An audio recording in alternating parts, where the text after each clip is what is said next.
So you've seen the miracle story of Baba that's bringing hope to millions of couples struggling to get a child. Now, couples who are not able to have children may experience a wide spectrum of feelings like despair, envy, isolation, bitterness. It's a very tall list. But all these experiences make it difficult for some of them to fit into social circles where everyone else has children and where actually people are pushing for people to have children. These couples are under pressure from family and friends, like you already know. But when you find yourself in a situation like that, how do you deal with it? Life coach and counselor Amos Kevin-Annan joins me in the studio for a brief discussion on this topic. Mr. Annan, it's been a while. Yes, it has been. Good to see you. Good to see you Trust too. you're good though. And I'm good, and especially now that we're celebrating children the world over. I'm trusting that your kids are fine. But for those who do not have kids, who want to, because there are people who don't want to have kids.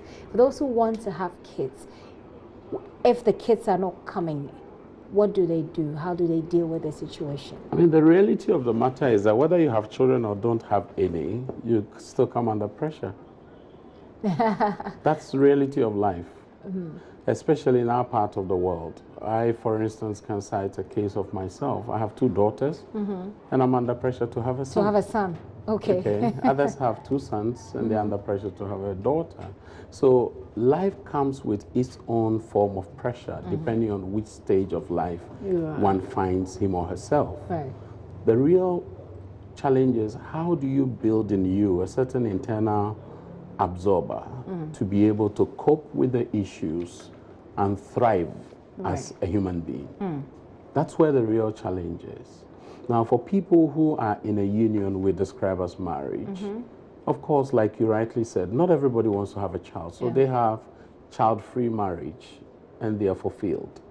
But it still comes with some pressure, expectations, and the influence people bring onto your union. So when you decide that you want to have a child-free marriage, do you need to explain to your immediate family? I mean, it will be helpful. First and foremost, both of you should be committed to each other. That's the first thing. Because you didn't marry seeing a child. You married someone seeing the prospects of love and companionship. But that's if that is the reason why you went into that marriage. That's the first point, really. I mean, how? Because there are people who go into marriage for children. Then you need a baby-making factory. It may sound very harsh, but that's the reality. Because you're marrying a human being you want to live with a child or no child. You first have marriage. And in that marriage is coupling. So that coupling is so important to support even your endeavor to be parents. Unfortunately, we have situations, even those who are having children are struggling. They are parents and they are not couples. So is that what you want? No. So there's a need for the couple to be committed to each other, to the union, first and foremost. And then when there is pressure coming, there will be the need for you to explain to your whoever they consider themselves as stakeholders that we have taken a decision together that we're going to be child-free for the spirit of time. So you explain that to your immediate family, that those who are closest to you, but you don't owe it a duty to tell everybody and to explain yourself everywhere you go, because those who arrogate to themselves their right to want to know who wants to have a child and who doesn't want to have a child, we need to stem that kind of tide. Right, because it's not helpful. It's not helpful. You put people under so much duress, they feel very depressed, and they cannot connect with other people. Is that what we want? People walking around with depression? Okay. So in that case, those who don't want to have kids, child-free marriages, that taken away. For those who actually want to have children, who are not having children, in the period of wait, what do? They need to support each other. I mean, one of the things you can do is to show love to other people's children. Some would opt to adopt a child in, say, an institution of care like the SOS or some home for battered children or abused children. And you lavish them with love whilst you are waiting to have your own. It's not a crime to wish to have your own, but you could invest in other people, which effect will be to build a larger society. That's something people can do. Now, it's not everybody who on earth is likely to have a child. Not because they don't want to, But sometimes certain medical conditions makes it practically impossible to have a child of your own. I've encountered people who have done all kinds of fertility programs and regimes and still don't have a child 10 years thereafter. So what do? You can't live in frustration that you're not having a child. Can you imagine that people walking without a womb? There are men around who cannot produce semen, sperm, that can fertilize an ovum. Right. What do? It's not about sperm count. They ejaculate all the same, but still don't have it takes to do that. So we need to help these people. Once they get a proper diagnosis, then they accept the situation. It is not fatalistic to accept that situation. Okay. And sometimes it's as if the whole world has broken loose against you. And it usually happens, the pressure usually goes on to the women, I think. Unfortunately so, because they take custody of child. Unfortunately so, whether here or elsewhere. Women become the first suspects that there's something wrong with a woman. But I've seen cases where it is not the woman, really, it is the man. Yeah, and sometimes people come under pressure. Okay, why don't you experiment with somebody else? And that happens quite a lot, doesn't But it? it's interesting to also know that there are couples who don't have any medical problem. Nothing biologically constraining. And yet, for some reason, they cannot have a child.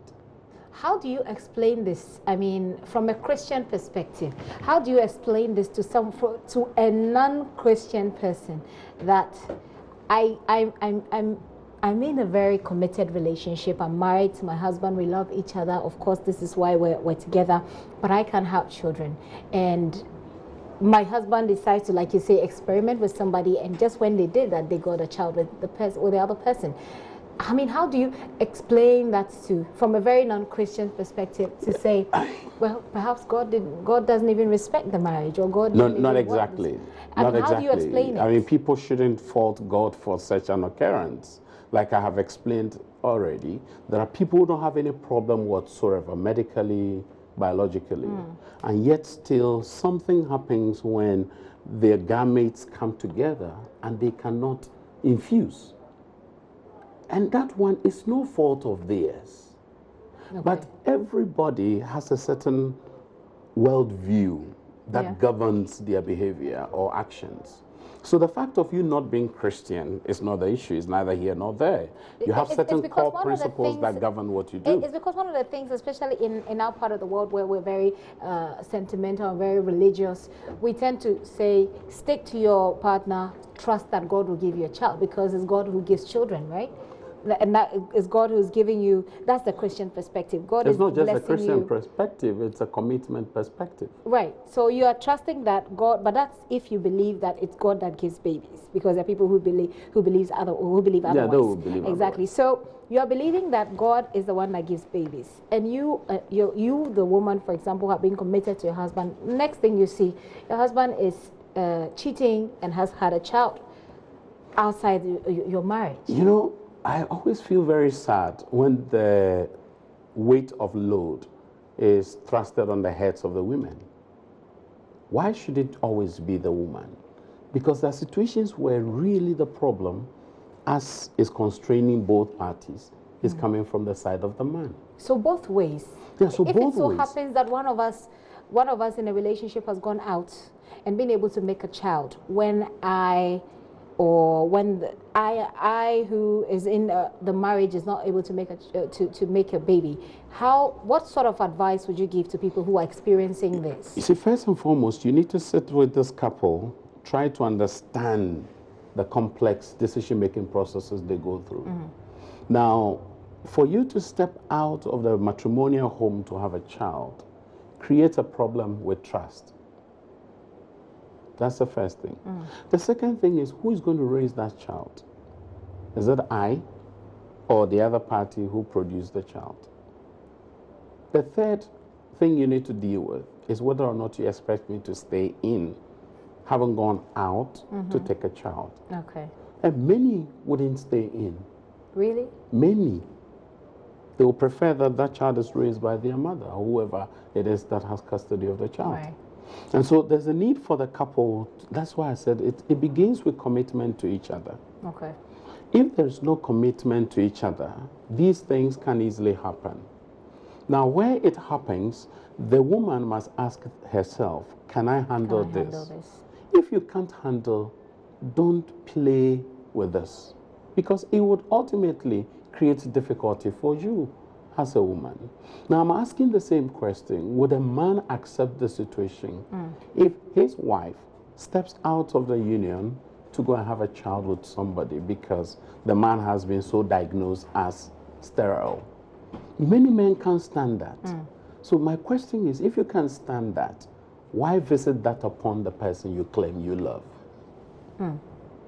You know, it's a story that I gave out recently of a guy who has told himself he's incurably flirtatious.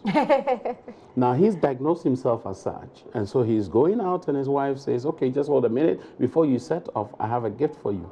So he goes, the wife goes to the room and brings him a box of condom that ordinarily should be either 10 or 12. And then he opens the box only to discover. First he says, oh, thank you for caring so much about me and giving me this to protect myself as I travel. Then he opens to discover it's 5. Then he asks the wife, where are the rest? She says, oh, I'm also keeping the 5 to cater for myself whilst here. And he says, no, then I'm not going to travel again. Oh, yeah? So you see, you do to others as you wish others would do to you. But that's a very basic principle which a lot of people don't seem to apply anymore in our world. If we fail to apply it, then we'll be having a chaotic situation. No wonder we are having all the crises that we're having, because people are least considerate of others when they are taking a decision or making a choice. Okay.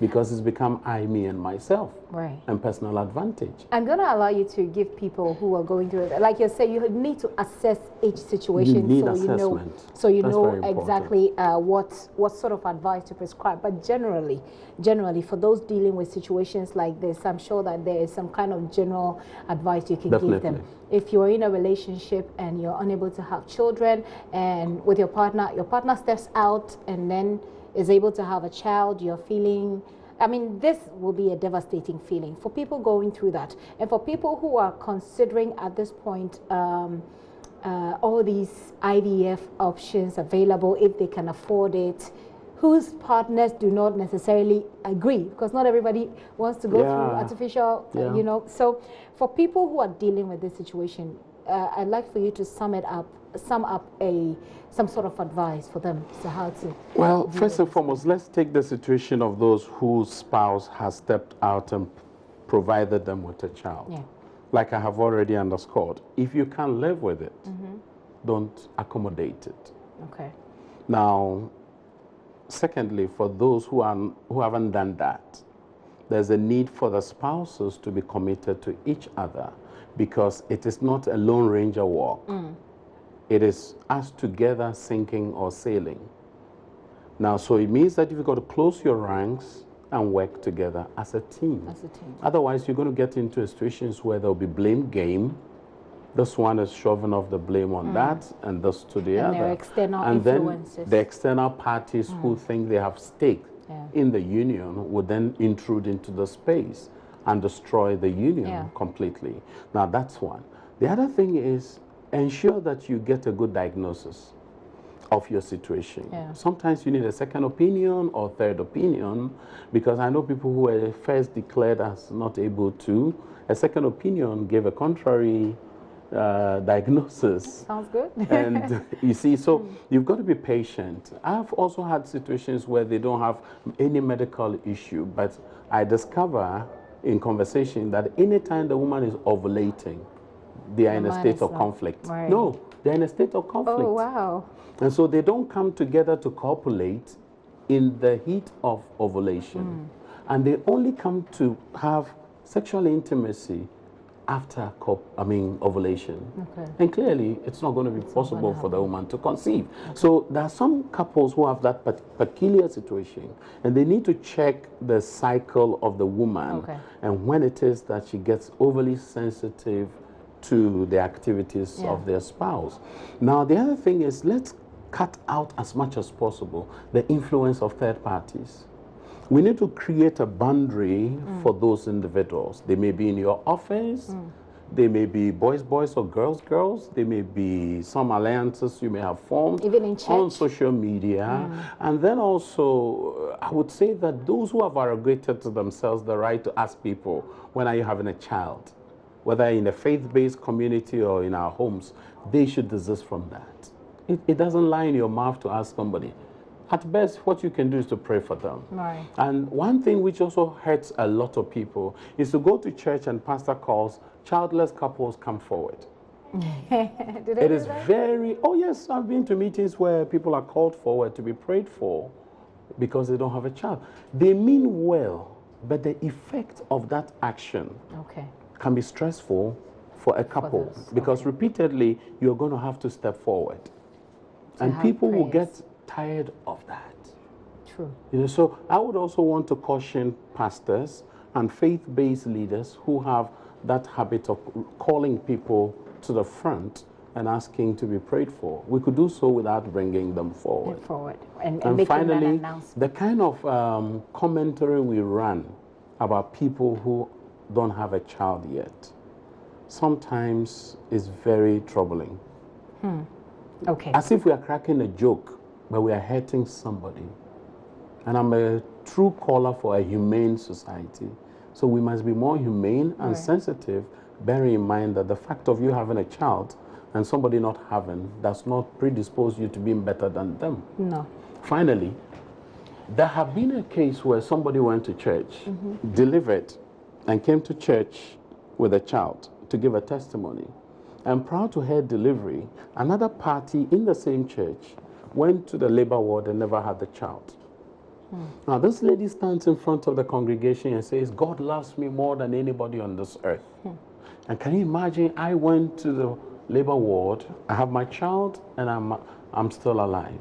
And this other lady sitting there, that's totally unnecessary. She just walked out of the service. That's totally unnecessary. So even when we are giving testimonies, let's be careful. The way we give testimonies is very interesting, and this conversation certainly requires a lot more time. But I believe that you've had a little bit of information that helps you to deal with whatever situation. But if you want to attempt the medical, solution, there are so many of them, and you've seen that Kojo Youngson story. Certainly, there is hope and there is light at the end of the tunnel. Before I let you go, Councillor, we know that you're doing this program about what's called My Mind, My Muscle, My Motivation. Tell us a bit more about this program. Well, I mean, each year what I do is I do a free event in commemoration of my birthday. It's usually in October, but I wasn't in the country then, so now we're doing it in December. And this year in particular, we're actually doing 2 events in 6 days. Wow. One for women, the other for men.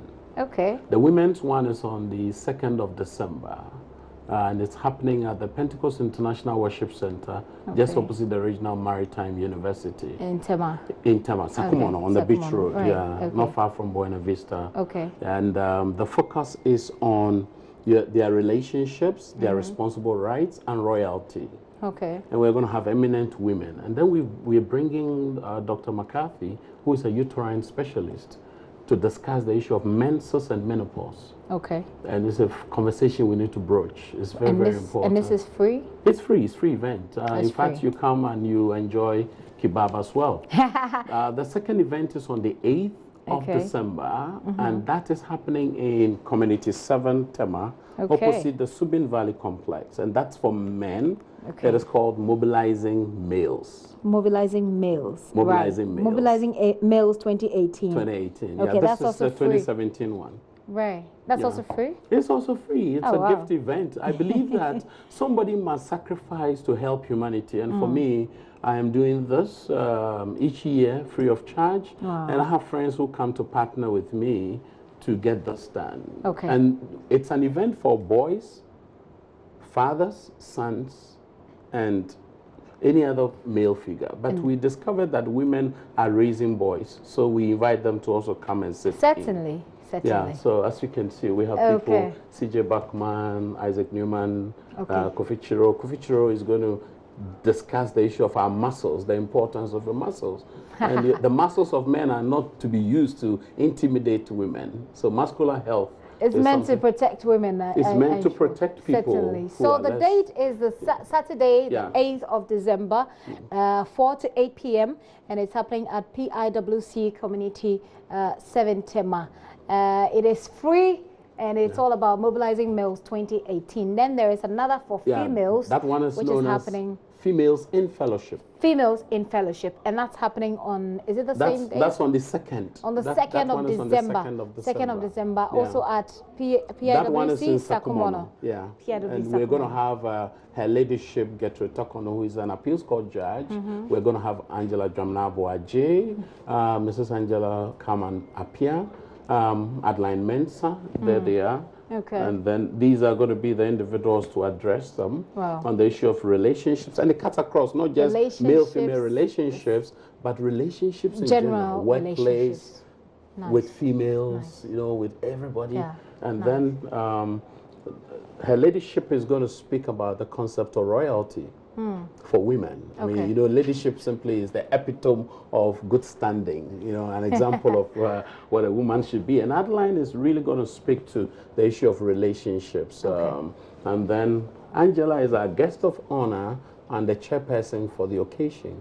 And you know how she's fighting for the rights of women. I know, Angela. So these are programs that are meant to help you have better relationships. I mean, I used to think that some of these, you know, discussions weren't necessary at a point, but I sat in a few of them and I've just become I've had a better understanding of why these programs are necessary. Just a word can stick with you for as long as you live. So these are very good programs. So I want to thank your network. I have been part of your network for some time. And I appreciate all the kind gestures you extend to myself and any event that I am putting up. Thank you so much. Certainly, and thank you for sharing this with people. We all need to build our relationships. Now, you can make all the money, but if you don't have great relationships, you live in isolation and depression. That's not what you want. Amos Kevin-Annan is a life coach and a counselor. So thank you so much for coming. I'm honored. Thank you. Anytime I sit with you. Okay.